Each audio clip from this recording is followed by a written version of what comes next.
The only people who don't want to disclose the truth are people with something to hide.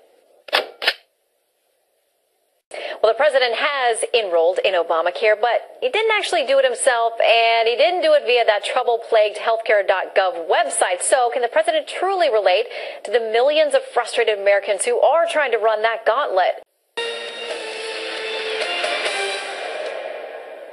The White House says it is just symbolic, but the president didn't even sign himself up for Obamacare because healthcare.gov couldn't verify his identity. So does he really know just how frustrating millions of Americans can be when they're trying to go through this process? White House officials saying that Mr. Obama's information, of course, is not in government databases due to security reasons. So aides signed up the president without his help while he was vacationing in Hawaii. Joining us now to talk about that and much more, David Webb, co-founder of Tea Party 365, Julie Roginski, president of Comprehensive Communications Group, and Arthur Aidala, a Fox News legal analyst. Great to see you all. Great Good evening, Sherry. Merry Christmas. Merry Christmas. You guys were almost, we could have had you in a chorus. It was almost coordinated there. we were rehearsing down here in the newsroom, actually. I like it. It's impressive. David, I want to start with you. I mean, should we be making a big deal about the president not signing himself up? I mean, we know the president has top-notch physicians at his beck and call all the time, as any president should. So why even bother to sign up? Well, why bother to sign up? It's a fruitless gesture. And by the way, I thought the site was secure, so shouldn't the president's data be secure in the Obamacare website? But that aside, Shannon, I'm really concerned about the Americans out there who might want to use Obamacare.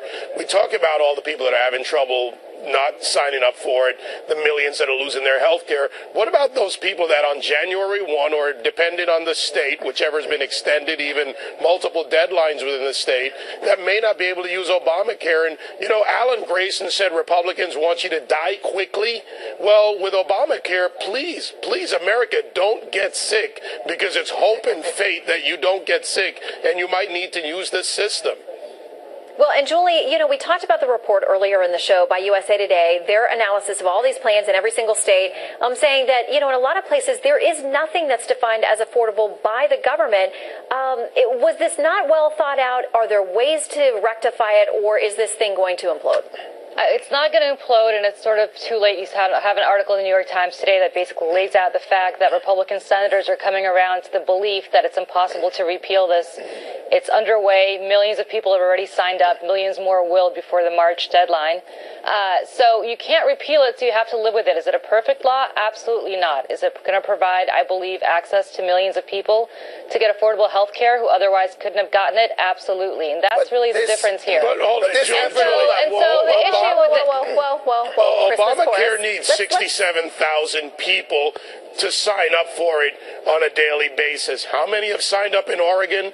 How many have signed up in Hawaii? There's 250-something in Hawaii. How many people have signed up in California? How many people have signed up in New York? I mean, you can cherry pick all you want, but the reality is the bill is a fact, and you can't repeal it. It's too late. All right. I want to ask Arthur about one thing to this point of not repealing the law, which we've heard a lot about. The president, though, makes sweeping changes. The administration, other members of the administration as well, whether it's via a speech, whether it's via a blog post, they're making massive changes to this law without ever going through Congress, Arthur. Well, let me just back up from where we started for. This whole thing about the president signing up, it's ridiculous, Shannon. I mean, you're an attorney. You cover the law. You cover reality. This is like a farce. He signed up. He's in Hawaii. Someone else signed up for him. He doesn't need the coverage. He's got great coverage. He's going to pay $400 a month through the course of his presidency just as a gesture. It's ridiculous. The fact that he's doing this all without Congress's approval is just, this is what he wants to be, the identity of his presidency. Bill Clinton tried it 25 years ago, or however many years ago it was, and he failed. Obama got the first part through, but in my opinion, if this is going to be his legacy, it's going to be a rough legacy for him to endure. The only people who don't want to disclose the truth are people with something to hide.